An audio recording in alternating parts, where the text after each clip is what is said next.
برفانی رات کا تنہا سورج، ابن مریم سے رب العالمین تک کا شعوری سفر۔ بلال شوکت آزاد کی تحریر، سیدہ زنیرہ گیلانی کی آواز میں۔ دسمبر کی 25 تاریخ کی یہ رات محض کیلنڈر کا ایک ہندسہ نہیں ہے، بلکہ یہ دنیا کے کروڑوں انسانوں کے لیے جذبات کا ایک ایسا طوفان ہے جو سرد ہواؤں میں گرم جوشی بن کر اترتا ہے۔ اس وقت جب میں یہ سطور لکھ رہا ہوں، میری کھڑکی کے باہر دھند کا راج ہے، لیکن میرے تخیل کی آنکھ دیکھ رہی ہے کہ مغرب سے مشرق تک گرجا گھروں کے بلند میناروں سے لے کر گھروں کے ڈرائنگ رومز تک کمکمے روشن ہیں اور ایک ولادت کا جشن منایا جا رہا ہے۔ میرے بہت سے مسیحی دوست جن کے اخلاق کی نرمی اور محبت کی گرمی کا میں ہمیشہ معترف رہا ہوں، آج خوش ہیں۔ وہ سمجھتے ہیں کہ آج کی رات خدا نے اپنا نور زمین پر اتارا۔ وہ سمجھتے ہیں کہ یہ رات امید کی رات ہے، اور بحیثیت ایک مسلمان میں ان کی اس خوشی، ان کے جذبات اور ان کی عقیدت کا احترام کرتا ہوں۔ ہم دونوں کے درمیان عیسیٰ ابن مریم یعنی سن آف میری کا نام ایک ایسا مقدس پل ہے جس پر کھڑے ہو کر ہم ایک دوسرے کا ہاتھ تھام سکتے ہیں۔ لیکن کیا ہی خوبصورت ہو کہ آج کی اس مقدس اور پرسکون رات میں ہم اس پل پر کھڑے ہو کر نیچے بہتے ہوئے پانی کو نہ دیکھیں، بلکہ اس کنارے کی طرف نگاہ اٹھائیں جہاں یہ پل ہمیں لے جانے کے لیے تعمیر کیا گیا تھا۔ آج میں آپ سے مذہب کے مناظرے کی زبان میں بات نہیں کروں گا، کیونکہ مذہب اکثر دیوانیں کھڑی کر دیتا ہے۔ آج میں آپ سے کوسمولوجی، فلسفے اور خالص الہیات کی زبان میں بات کروں گا۔ آج میں آپ کو ایک دعوت فکر دینا چاہتا ہوں، کسی نئے مذہب کی طرف نہیں، بلکہ خود آپ کی اپنی فطرت کی طرف، وہ فطرت جو صدیوں کی گرد میں کہیں چھپ گئی ہے۔ آئیے یروشلم کی ان قدیم گلیوں سے نکل کر جہاں ایک عظیم ہستی نے اندھوں کو بینائی دی تھی، ہم ذرا کائنات کی اس وسیع بالکونی میں آ کھڑے ہوں جہاں سے ہماری زمین ایک نیلے نقطے سے زیادہ کچھ نہیں لگتی۔ وہاں سے ہمیں خدا کیسا نظر آتا ہے؟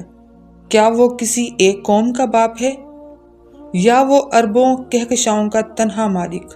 ہم سب متفق ہیں کہ حضرت عیسیٰ علیہ السلام ایک معجزہ تھے۔ وہ روح اللہ تھے۔ ان کی پھونک سے مٹی کے پرندے اڑنے لگتے تھے اور ان کے ہاتھ سے کوڑی شفا یاب ہوتے تھے۔ لیکن انسانیت کا المیہ یہ رہا ہے کہ ہم نے ہمیشہ اشارے کو منزل سمجھ لیا۔ عیسیٰ علیہ السلام ایک انگلی تھے جو آسمان کے اس تنہا چاند کی طرف اشارہ کر رہی تھی، مگر عقیدت مندوں نے انگلی کو چومنا شروع کر دیا اور چاند کو فراموش کر دیا۔ آج کی یہ تحریر اسی بھولے ہوئے چاند، اسی گمشدہ سگنل کی بازیافت ہے، اور اس سگنل کو ڈی کوڈ کرنے کے لیے میرے پاس 2 چابیاں ہیں، ایک سورۃ الفاتحہ کا کائناتی الگورتھم اور دوسرا سورۃ اخلاص کی کوانٹم کیمسٹری۔ آئیے سب سے پہلے اس الگورتھم کو دیکھتے ہیں جو کائنات کے آپریٹنگ سسٹم کو چلا رہا ہے۔ قرآن کا آغاز جس سورت سے ہوتا ہے وہ محض دعا نہیں ہے، وہ گاڈ پارٹیکل کی تلاش کا سفر ہے۔ بسم اللہ الرحمن الرحیم، شروع اس اللہ کے نام سے جو اپنی ذات میں رحمان، بے حد مہربان، اور اپنی صفات میں رحیم، بار بار رحم کرنے والا ہے۔ ذرا غور کیجئے، کائنات کی شروعات کسی دھماکے یعنی بگ بینگ سے نہیں ہوئی، بلکہ رحمت سے ہوئی ہے۔ جدید فزکس کہتی ہے کہ کائنات نتھنگنیس سے وجود میں آئی ہے، یعنی عدم سے وجود میں آئی ہے۔ سوال یہ ہے کہ عدم سے وجود میں لانے والی قوت کیا تھی؟ قرآن کہتا ہے وہ قوت الرحمن تھی۔ یہ وہ سورس کوڈ ہے جس نے کائنات کے آپریٹنگ سسٹم کو بوٹ کیا۔ یہاں 2 طرح کی رحمتوں کا ذکر ہے۔ ایک الرحمن، یہ وہ جنرل رحمت ہے جو سب کے لیے ہے۔ سورج مسیحی پر بھی چمکتا ہے، مسلمان پر بھی اور ملحد پر بھی۔ آکسیجن سب کو ملتی ہے، یہ اللہ کا یونیورسل پیکج ہے۔ دوسری رحمت الرحیم ہے۔ یہ وہ اسپیشل رحمت ہے، وہ پریمیم سبسکرپشن ہے جو صرف ان کو ملتی ہے جو شعوری طور پر اس کے ساتھ جڑتے ہیں۔ تھیولوجی، الہیات ہمیں یہ بھی بتاتی ہے کہ خدا کا تعارف محبت ہے۔ عیسائیت کا بھی یہی دعویٰ ہے کہ گاڈ از لو، لیکن یہاں ایک بہت باریک سائنسی اور فلسفیانہ فرق ہے۔ قدیم مذہبی تصورات میں خدا کو اکثر غضبناک یا ایسا دکھایا گیا جس کا غصہ ٹھنڈا کرنے کے لیے کسی قربانی یا کفارے کی ضرورت پڑتی ہے، لیکن یہ آیت ہمیں بتاتی ہے کہ کائنات کی تخلیق یعنی کریشن کسی حادثے یا غصے کا نتیجہ نہیں بلکہ رحمت کا ظہور ہے۔ اگر ہم سائنسی ٹریک پر دیکھیں تو بگ بینگ سے لے کر زندگی کے ظہور تک ہر مرحلے پر ہمیں ایک فائن ٹیوننگ نظر آتی ہے۔ گریوٹی کی مقدار، زمین کا سورج سے فاصلہ، آکسیجن کا تناسب، یہ سب چیخ چیخ کر کہہ رہے ہیں کہ یہ کائنات کسی ایسے خالق نے بنائی ہے جو کیئرنگ ہے۔ وہ رحمان ہے جس نے یہ سب کچھ بلا تفریق مہیا کیا، لیکن اس کے ساتھ ہی وہ رحیم بھی ہے، یعنی وہ ایک خاص کنیکشن پر رسپانس بھی دیتا ہے۔ یہ آیت ہمیں بتاتی ہے کہ خدا تک پہنچنے کے لیے ہمیں کسی بیٹے کے خون کی ضرورت نہیں، بلکہ صرف اس کی رحمت کے دروازے پر دستک دینے کی ضرورت ہے۔ یہ امید یعنی ہوپ کا پہلا کائناتی اصول ہے۔ آج ہمیں اسی الرحیم کی تلاش کرنی ہے۔ الحمدللہ رب العالمین، تمام تعریفیں اور شکر صرف اللہ کے لیے ہے جو تمام جہانوں کا رب ہے۔ یہاں آ کر بات بہت سنجیدہ اور گہری ہو جاتی ہے۔ یہ وہ مقام ہے جہاں عیسائی الہیات اور اسلامی توحید کے راستے الگ ہوتے ہیں، لیکن اگر ہم سائنس کی مشعل جلائیں تو ہمیں صحیح راستہ صاف نظر آنے لگتا ہے۔ قرآن نے یہاں خدا کے لیے لفظ رب استعمال کیا ہے، جبکہ عیسائیت میں خدا کے لیے فادر، باپ کا لفظ کثرت سے استعمال ہوتا ہے۔ بظاہر یہ دونوں الفاظ محبت اور پرورش کا مفہوم رکھتے ہیں، لیکن اگر ہم بشریات یعنی اینتھروپولوجی اور حیاتیات یعنی بایولوجی کی روح سے دیکھیں تو باپ ایک محدود حیاتیاتی اور جذباتی اصطلاح ہے۔ باپ کا وجود بیٹے کے وجود کا محتاج ہوتا ہے کہلانے کے لیے، یعنی باپ کہلانے کے لیے بیٹے کا وجود ہونا ضروری ہے۔ باپ بوڑھا ہوتا ہے، باپ کمزور ہوتا ہے اور باپ کے جذبات اکثر انصاف پر غالب آ جاتے ہیں۔ باپ اور بیٹے کا رشتہ ڈی این اے اور خون کا رشتہ ہوتا ہے۔ اس کے برعکس رب یعنی دا سسٹینر ایک وسیع تر اصطلاح ہے۔ رب وہ ہے جو کسی چیز کو اس کی ابتدائی حالت سے لے کر اس کے کمال تک پہنچائے۔ اب ذرا جدید کاسمولوجی کو دیکھیں۔ ہم جانتے ہیں کہ کائنات صرف زمین تک محدود نہیں ہے، یہاں اربوں کہکشائیں ہیں اور ہر کہکشاں میں اربوں سورج ہیں۔ سائنسدان آج ملٹی ورس کی بات کر رہے ہیں۔ رب العالمین، lord of the multiverses. سوچئے، وہ ذات جو اتنی بڑی کائنات کو، اس کے بلیک ہولز کو، اس کے ڈارک میٹر کو اور اس کی بے پناہ انرجی کو کنٹرول کر رہی ہے، کیا اس ذات کو ہم باپ جیسے چھوٹے اور انسانی لفظ میں قید کر سکتے ہیں؟ کیا اتنی عظیم سلطنت کے اکیلے مالک کو واقعی کسی بیٹے کی ضرورت ہے جو اس کا ہاتھ بٹائے؟ جب ہم خدا کو باپ کہتے ہیں تو ہم انجانے میں اسے انسان بنا دیتے ہیں، لیکن جب ہم اسے رب کہتے ہیں تو ہم اسے اس کے حقیقی کائناتی مقام پر رکھتے ہیں۔ وہ جو پالتا تو ہے مگر جنم نہیں دیتا، وہ جو محبت تو کرتا ہے مگر کمزور نہیں پڑتا۔ مالکی یوم الدین، وہ بدلے کے دن یعنی جزا و سزا کا تنہا مالک ہے۔ یہ آیت انسانیت کے لیے ایک بہت بڑا اخلاقی چیلنج اور اعلان آزادی ہے۔ عیسائیت کا عقیدہ کفارہ یعنی اٹونمنٹ یہ تسلی دیتا ہے کہ یسوع مسیح نے ہمارے گناہ اٹھا لیے اور اپنی جان قربان کر دی۔ نفسیاتی طور پر یہ عقیدہ انسان کو سکون تو دیتا ہے، لیکن کیا یہ انصاف یعنی جسٹس کے کائناتی اصولوں کے مطابق ہے؟ سائنس کا قانون ہے، every action has a reaction. ہر عمل کا رد عمل اسی کو بھگتنا پڑتا ہے جو عمل کرتا ہے۔ قرآن یہاں ایک میچور قانون پیش کرتا ہے، مالکی یوم الدین، یعنی جزا اور سزا کا دن اس کے ہاتھ میں ہے اور وہاں ہر شخص انفرادی طور پر ذمہ دار ہے، یعنی انڈیویجلی رسپانسیبل ہے۔ یہ انسان کو بچہ نہیں سمجھتا کہ کوئی اور اس کی غلطی سدھار دے، یہ انسان کو بالغ سمجھتا ہے کہ وہ اپنے بوجھ خود اٹھائے۔ یہ تصور انسان کے کریکٹر کو مضبوط کرتا ہے۔ جب مجھے معلوم ہو کہ مجھے اپنی غلطی کا جواب خود دینا ہے اور کوئی شارٹ کٹ نہیں ہے تو میں گناہ سے بچوں گا، لیکن اگر مجھے یقین ہو کہ میرے گناہ پہلے ہی معاف ہو چکے ہیں یعنی ایڈوانسڈ بکنگ، تو شاید میں اخلاقی طور پر سست پڑ جاؤں۔ اللہ کا انصاف یہ ہے کہ وہ مالک ہے، وہ چاہے تو توبہ کے ایک آنسو پر معاف کر دے۔ اسے معاف کرنے کے لیے کسی معصوم کا خون بہانے کی ضرورت نہیں ہے۔ یہ خدا کی خود مختاری کی دلیل ہے۔ ایاک نعبد و ایاک نستعین، ہم صرف تیری ہی عبادت کرتے ہیں اور صرف تجھ ہی سے مدد مانگتے ہیں۔ یہ وہ مقام ہے جہاں انسان اپنی آزادی کا اعلان کرتا ہے۔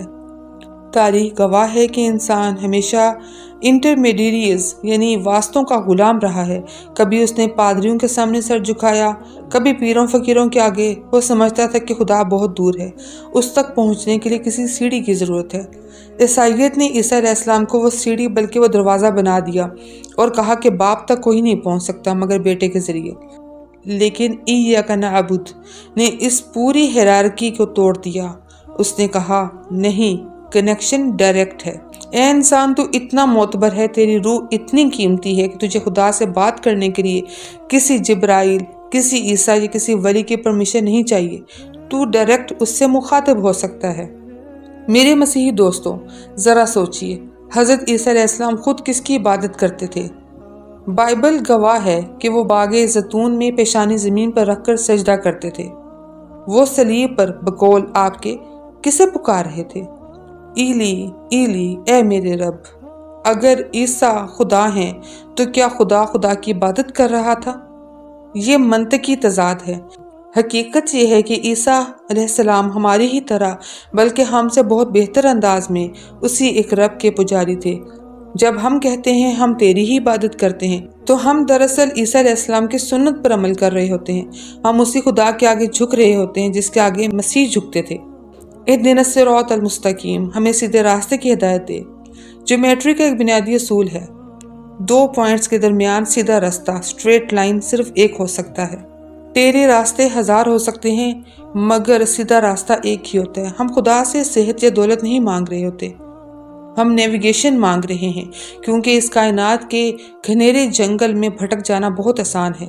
یہ آیت ہمیں بتاتی ہے کہ سچائی ملٹیپل نہیں ہوتی، سچائی سنگولر ہوتی ہے، واحد ہوتی ہے۔ صراط الذین انعمت علیہم غیر المغضوب علیہم ولا الضالین، ان لوگوں کا راستہ جن پر تو نے انعام کیا، نہ کہ ان کا جن پر غضب ہوا اور نہ ان کا جو گمراہ ہوئے۔ یہ آیت انسانی نفسیات اور مذہبی تاریخ کا نچوڑ ہے۔ یہاں تین گروہ بیان ہوئے ہیں۔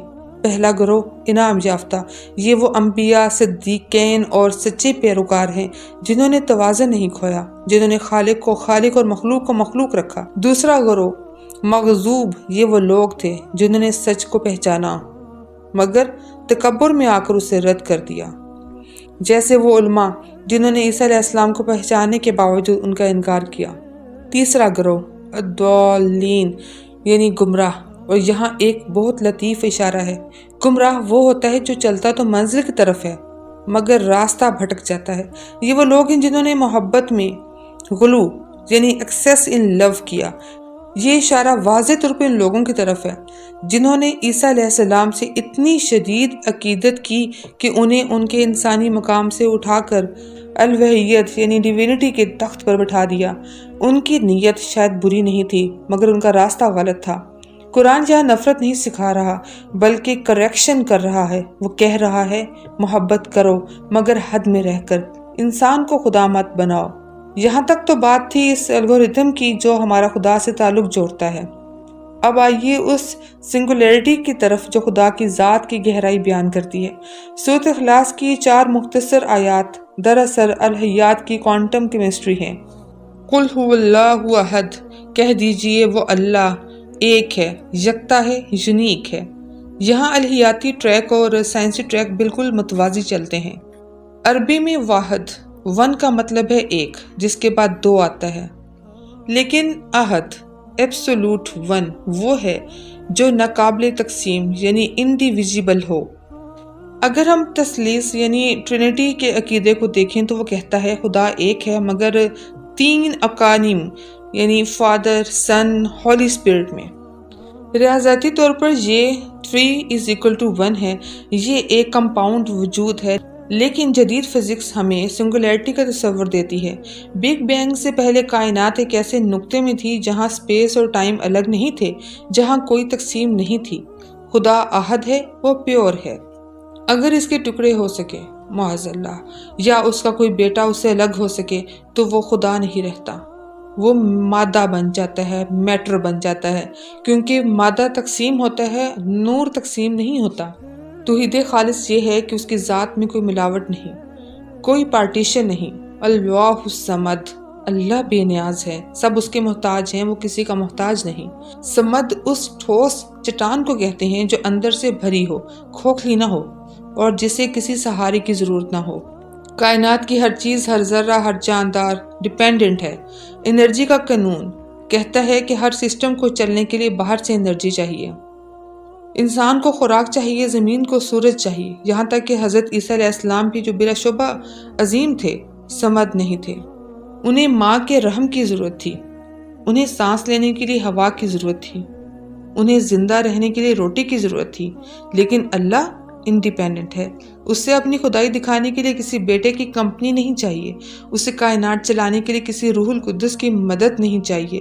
وہ ان سب کے بغیر بھی اتنا ہی خدا تھا جتنا ان کے ساتھ ہے۔ یہ آیت خدا کی خود مختاری کا اعلان ہے، وہ سہارت دیتا ہے، لیتا نہیں۔ لم یلد ولم یولد، نہ اس سے کوئی پیدا ہوا نہ وہ کسی سے پیدا ہوا۔ یہ آیت آج کا سب سے بڑا فکری دھماکہ ہے۔ یہ وہ مقام ہے جہاں ہمیں جذبات سے نکل کر خالص عقل کے میدان میں آنا ہوگا۔ میرے مسیحی بہن بھائیوں، ذرا بائیولوجی کی اینک لگا کر دیکھیے۔ پیدا ہونا اور اولاد کو جننا، یہ کیا ہے؟ یہ ایک بائیولوجیکل مجبوری ہے۔ ہم انسان اور جانور بچے کیوں پیدا کرتے ہیں؟ کیونکہ ہم مورٹل ہیں، فانی ہیں، ہم نے مر جانا ہے۔ ہم چاہتے ہیں کہ ہمارا نام، ہمارا ڈی این اے ہماری اولاد کی صورت میں باقی رہے۔ اولاد ہماری سروائیول کی جنگ ہے، لیکن وہ ذات جو الحی القیوم ہمیشہ زندہ رہنے والا ہے، جسے کبھی موت نہیں آتی، اسے بیٹے کی کیا ضرورت؟ اسے کس بات کا ڈر ہے؟ بیٹا وارث ہوتا ہے، خدا کا وارث کون ہو سکتا ہے؟ اور پھر بیٹا ہمیشہ اپنی جنس سے ہوتا ہے، اپنی سپیسیز سے پیدا ہوتا ہے۔ انسان کا بیٹا انسان، شیر کا بیٹا شیر۔ اگر خدا کا بیٹا معاذ اللہ تو وہ بھی خدا ہوا۔ تو کیا کائنات میں دو خدا ہو گئے؟ اور اگر دو خدا ہیں تو پھر ان میں جھگڑا کیوں نہیں ہوتا؟ قرآن کہتا ہے خدا کو باپ کہنا دراصل اس کی شان بڑھانا نہیں، بلکہ اسے گھٹا کر ممالیہ جانوروں یعنی میملز کی سطح پر لانا ہے۔ یہ اس پاک ذات کی توہین ہے جو ان تمام جسمانی رشتوں سے ماورا ہے۔ وہ خالق، کریٹر ہے۔ مصور اپنی تصویر سے محبت کرتا ہے مگر تصویر کو جنم نہیں دیتا، اسے تخلیق کرتا ہے۔ مصور تصویر کی جنس الگ ہوتی ہے۔ ہم اللہ کے شاہکار ہیں، اس کے بچے نہیں، اور شاہکار ہونا بچے ہونے سے زیادہ بڑا اعزاز ہے، کیونکہ بچہ تو مجبوری میں بھی پیدا ہو سکتا ہے۔ شاہکار صرف ارادے اور محبت سے تخلیق ہوتا ہے۔ وَلَمْ يَكُنْ اللَّهُ كُفُوًا أَحَدٌ، اور نہ کوئی اس کا ہمسر ہے۔ یہ آخری مہر ہے۔ کائنات میں کوئی چیز، کوئی طاقت، کوئی ہستی اس کے اسکیل پر پوری نہیں اترتی۔ نہ عیسیٰ علیہ السلام، نہ موسیٰ علیہ السلام، نہ محمد صلی اللہ علیہ وآلہ وسلم، نہ فرشتے، یہ سب اس کے سامنے عاجز بندے ہیں۔ اگر ہم عیسیٰ علیہ السلام کو خدا کا بیٹا مان لیں تو ہم نے انہیں خدا کے برابر لا کھڑا کیا، اور جس لمحے ہم نے کسی مخلوق کو خالق کے برابر کیا، ہم نے کائنات کے توازن کو بگاڑ دیا۔ یہ آیت ہمیں بتاتی ہے کہ گریٹنس صرف اس اکیلی ذات کے لیے ہے جو کسی کی ہمسر نہیں۔ میرے عزیز دوستو، آج یہ سرد رات ہمیں ایک بہت گرم حقیقت کی طرف بلا رہی ہے۔ یہ جو قرآن کا پیغام ہے یہ کسی کی تحقیر نہیں ہے۔ یہ حضرت عیسیٰ علیہ السلام سے ان کا مقام چھیننا نہیں ہے، بلکہ انہیں ان کا حقیقی مقام واپس دلانا ہے۔ عیسائیت نے محبت میں آ کر انہیں خدا بنا دیا، اور جب آپ کسی انسان کو خدا بنا دیں تو یہ اس کی عزت نہیں، اس پر بوجھ ہے۔ اسلام نے انہیں عبداللہ، اللہ کا بندہ اور کلمۃ اللہ کہا ہے۔ یہ مقام کم نہیں ہے، یہ انسانیت کی معراج ہے۔